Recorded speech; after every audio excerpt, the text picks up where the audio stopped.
A soldier fought for years for his country. He stood firm against the enemy, but when he returned, the biggest blow came from his own neighborhood. His house was gone. It wasn't burned. It wasn't seized. It was straight up sold. By his own homeowners association. Sergeant First Class James Miller was deployed in the Syrian war. Meanwhile, in his neighborhood, a new HOA president, Karen Whitfield, had taken control. She tripled the fees, changed the payment system, and slapped thousands of dollars in fake fines on James's 20-acre ranch. She knew James was out of reach. She forged letters, claimed that he had refused to accept notices, and on the basis of this fraud, she seized the property. Then, at a fake auction, she bought the $380,000 property for just $18,000.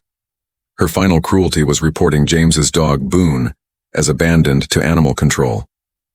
When James returned, the gate was changed, the owner was changed, and his life was erased. In his military uniform, he stood before the HOA and read out the law, the Service Members Civil Relief Act, a law designed to protect soldiers on active duty from such fraud. Karen laughed in his face. "Honey, your little soldier laws don't work here."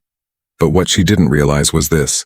Wronging one soldier means taking on the entire United States Army. James went straight to the JAG office at Fort Hood. Army lawyers investigated and uncovered an entire network. This wasn't just one case. 27 other soldiers had been targeted the same way. Operation Freehold was launched. The U.S. Attorney's Office and the IRS stepped in, freezing the HOA's bank accounts. The neighborhood was paralyzed. Online, one chant echoed everywhere: soldier sold.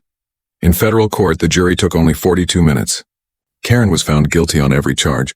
The HOA was dissolved, and she was sentenced to 14 years in prison. But the Army didn't stop there. They bought the entire bankrupt neighborhood and created a new soldier homestead cooperative.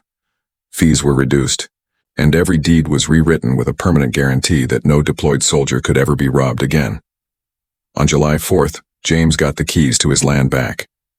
And the most emotional moment of all, his dog Boone leapt into his arms again, tracked down and returned by Army lawyers. The Army didn't just win a case.